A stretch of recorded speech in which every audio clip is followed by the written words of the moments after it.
go up. Oh, yeah. Bonner 3, that's short. Under a minute to go here. 77-68 lead as Colson fouls Sykes. Just a bit of a frustration foul. You can see it on the face of Sydney Colson there. I mean, the speed of Brittany Sykes, I mean, she can bait you in, lull you to sleep, and then blow by you in a blink. And good luck rotating, which Washington has done a fantastic job of getting Indiana in rotation, which is why they've been able to pierce the paint in an amazing way in this game. 48 paint points for the Washington Mystics to only 30 for the Indiana Fever. And again, holding them 20 points below their 88-point average, which is second best in the league.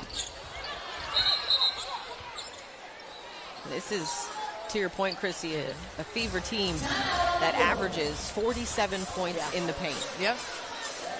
But not tonight. And I think that speaks to the disruptive decision-making on the defensive end, the execution of the scouting report, and you don't have, obviously, Caitlin Clark for Indiana.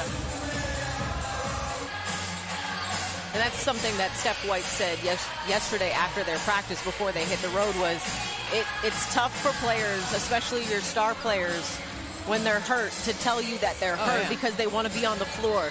But she credits Caitlin to understand, listen to her body, and know it's better for me to miss time now than to be in and out of the lineup potentially as the season goes on, or if they're trying to make a playoff push down the stretch. Mitchell down the paint, gets that to go, lays it up and in.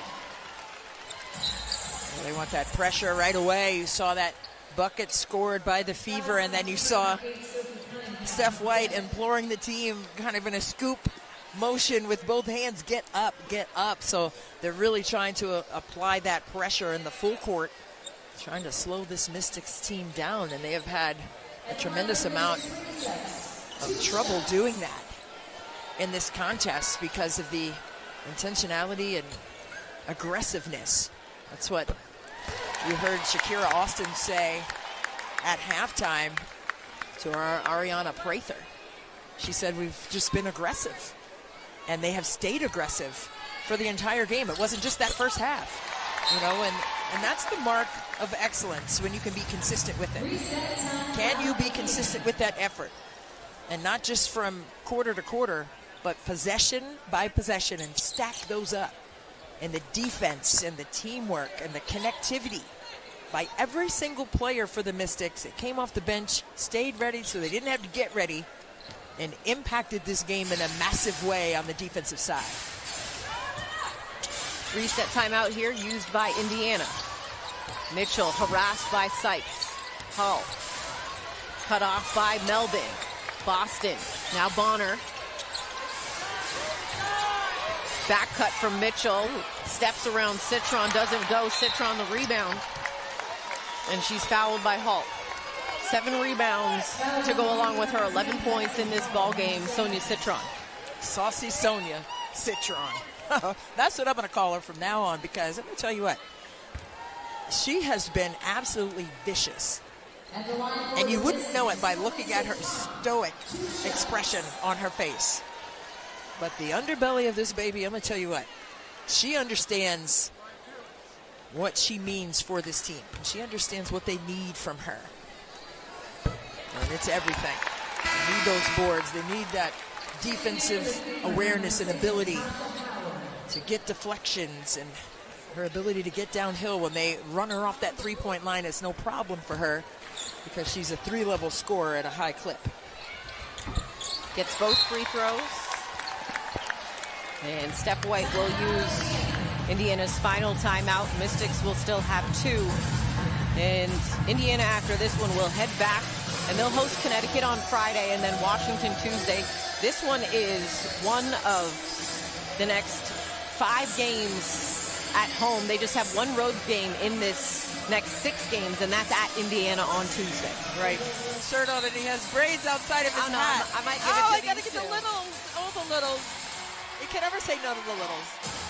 Look at those pumpkins. It's always funny. It's always funny when kids realize they're on the Jumbotron to like see their reaction. Again, like me. We're like, hey! Look at that fucking fun stuff. Out of that Fever timeout. Bonner. Just hold it. And Bonner is going to head to the free throw line. You saw Kiki Irifen mouth the words, "I didn't move." Well, the offense and the craftiness of the vet, Joanna Bonner, collected that foul. She'll head to the line. Mystics with a 12-point lead right now. Make that 11. As Michaela Timpson checks in along with Sydney Colson. This Mystics team with 22.2 to play. No matter what result is here, they have a very high-powered New York Liberty team coming in to Care First Arena on Friday. Yeah, #1 in the power polls this week. And bringing that championship ring mentality to the court. Bonner, Great job defensively there, giving Indiana another opportunity at this as they've cut it to 10. And a foul called on Citron. Yeah, great defensive read there by the vet yet again. Trying to do everything she can to close this gap that has been all in favor of Washington pretty much all game long. Washington has done a tremendous job of taking good care of the basketball. Those second chance opportunities, which we said would be paramount in this one. They've done a fantastic job with that as well. And have I mentioned defense by the Mystics so far? I mean, my goodness. It's just been a blueprint of what they need to carry forward in this season. Let's go, Red! Mystics get it over half. As Colson will take the foul. 12 seconds now to go in this fourth quarter. As Fever free throws cut it to an 8-point lead for Washington. The Fever did lead early on in this ball game. They led by as many as 6. As Melvin gets the first. And Steph White knew that this was not going to be, with or without Caitlin Clark, knew it was not going to be just a walk in the park with a young Mystics team here, Christy. Yeah, no question about it. I mean, she understands. I mean, she played in the WNBA for 4 seasons for Charlotte and this same Fever organization. She knows the ebbs and flows. It still counts for DeWanna Bonner. DB. A historic night for her, albeit in a Fever loss, as Bonner finished with 21 points, leading the Fever. Her and Sykes both finishing with 21, leading all scorers in this ball game. Well, the crown goes to the home team. The Washington Mystics come away with this solid victory, and they executed to perfection on the defensive side. But on the offensive end, they buried Indiana in the paint in terms of their ability to finish and spread Indiana out and pierce the paint finish inside. In the crossover, Wes asked you, how did the Mystics get back in the win column in Baltimore? Yeah. And what did I tell him? I told him they have to take good care of the basketball and that they had to get the ball inside. They had to spread Indiana out. And that's exactly what they did.